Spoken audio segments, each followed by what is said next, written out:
ಚಳ್ಳಕೆರೆಯಲ್ಲಿ ಕುಡಿಯುವ ನೀರಿಗೆ ತೊಂದರೆಯಾಗದಂತೆ ಅಧಿಕಾರಿಗಳು ನಿಗಾ ವಹಿಸಬೇಕು. ಎಸಿ ಕಾರ್ತಿಕ್.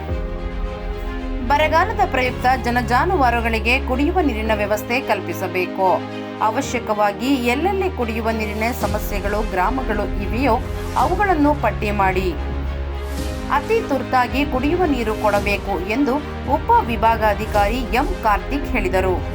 ಅವರು ನಗರದ ತಾಲೂಕು ಕಚೇರಿಯಲ್ಲಿ ತಾಲೂಕು ಮಟ್ಟದ ಅಧಿಕಾರಿಗಳಿಗೆ ಬರಗಾಲಕ್ಕೆ ಸಂಬಂಧಿಸಿದ ಪರಿಶೀಲನಾ ಸಭೆಯಲ್ಲಿ ಮಾತನಾಡಿದರು.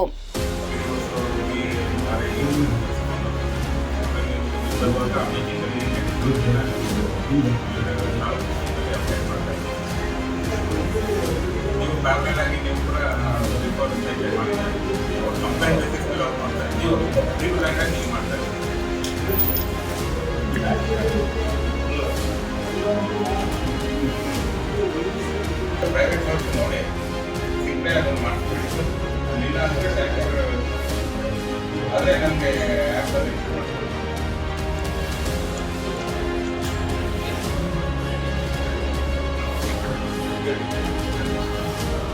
ಇವನ್ ಮ್ಯಾನೇಜ್ ಮಾಡಿಬಿಟ್ರೆ ಮತ್ತೆ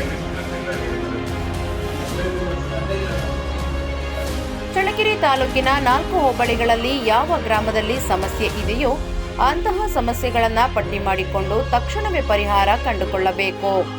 ಭೀಕರ ಬರಗಾಲ ಆವರಿಸಿರುವುದರಿಂದ ಜನರಿಗೆ ಅವಶ್ಯವಾಗಿ ಕುಡಿಯುವ ನೀರನ್ನ ಒದಗಿಸಬೇಕು. ಇನ್ನು ದುಡಿಯುವ ಕೈಗಳಿಗೆ ನರೇಗಾ ಯೋಜನೆಯಲ್ಲಿ ಉದ್ಯೋಗ ನೀಡಬೇಕು. ಗುಳೆ ಹೋಗುವುದನ್ನ ತಪ್ಪಿಸಲು ಮಹಾತ್ಮ ಗಾಂಧಿ ಉದ್ಯೋಗ ಖಾತ್ರಿ ಯೋಜನೆ ವರದಾನವಾಗಿದೆ ಎಂದರು. ಗೋಶಾಲೆಗಳಲ್ಲಿ ಗೋವುಗಳಿಗೆ ಕುಡಿಯುವ ನೀರು, ನೆರಳಿನ ವ್ಯವಸ್ಥೆ ಇರುವಂತೆ ಮಾಡಿರಬೇಕು.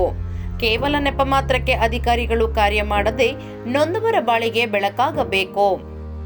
ಜಾನುವಾರುಗಳಿಗೆ ನೆರಳಿನ ವ್ಯವಸ್ಥೆ ಕಲ್ಪಿಸಬೇಕು. ದೇವರ ಗೋವುಗಳಿಗೆ ಗೋಶಾಲೆಯಲ್ಲಿ ಮೇವು ನೀಡುವ ವ್ಯವಸ್ಥೆ ಆಗಬೇಕು. ಇನ್ನು ಪಶು ಇಲಾಖೆಯಲ್ಲಿ ಮೇವು, ಆಹಾರ ಕಿಟ್ ನೇರವಾಗಿ ರೈತರಿಗೆ ನೀಡಬೇಕು. ಇದರ ವರದಿ ಸಲ್ಲಿಸಬೇಕು ಎಂದು ಪಶು ಸಂಗೋಪನೆ ಇಲಾಖೆ ಸಹಾಯಕ ನಿರ್ದೇಶಕ ಡಾಕ್ಟರ್ ರೇವಣ್ಣ ಅವರಿಗೆ ಸೂಚಿಸಿದರು. ಗೋಶಾಲೆಯಲ್ಲಿ ಬೋರ್ವೆಲ್ ವಿಫಲವಾದರೆ ಖಾಸಗಿ ಬೋರ್ವೆಲ್ ಪಡೆಯಿರಿ. ಅನಿವಾರ್ಯವಾದಾಗ ಮಾತ್ರ ಟ್ಯಾಂಕರ್ ಬಳಸಿಕೊಳ್ಳಿ ಎಂದರು. ತಹಶೀಲ್ದಾರ್ ರೇಹನ್ ಪಾಷಾ ಮಾತನಾಡಿ, ತಾಲೂಕಿನಲ್ಲಿ 4 ಹೋಬಳಿಗಳಲ್ಲಿ ಸುವ್ಯವಸ್ಥಿತವಾಗಿ ಗೋಶಾಲೆಗೆ ನೀರು, ನೆರಳಿನ ವ್ಯವಸ್ಥೆ ಮಾಡಲಾಗಿದೆ. ಹಿರೇಕೆರೆ ಕಾವಲ್ನ ಗೋಶಾಲೆ ಅತಿ ದೊಡ್ಡ ಗೋವುಗಳು ಇರುವ ಗೋಶಾಲೆ. ಅಲ್ಲಿ ವಿಷಾಣುವಾದ ಮರಗಳು, ನೆರಳು ಇದೆ.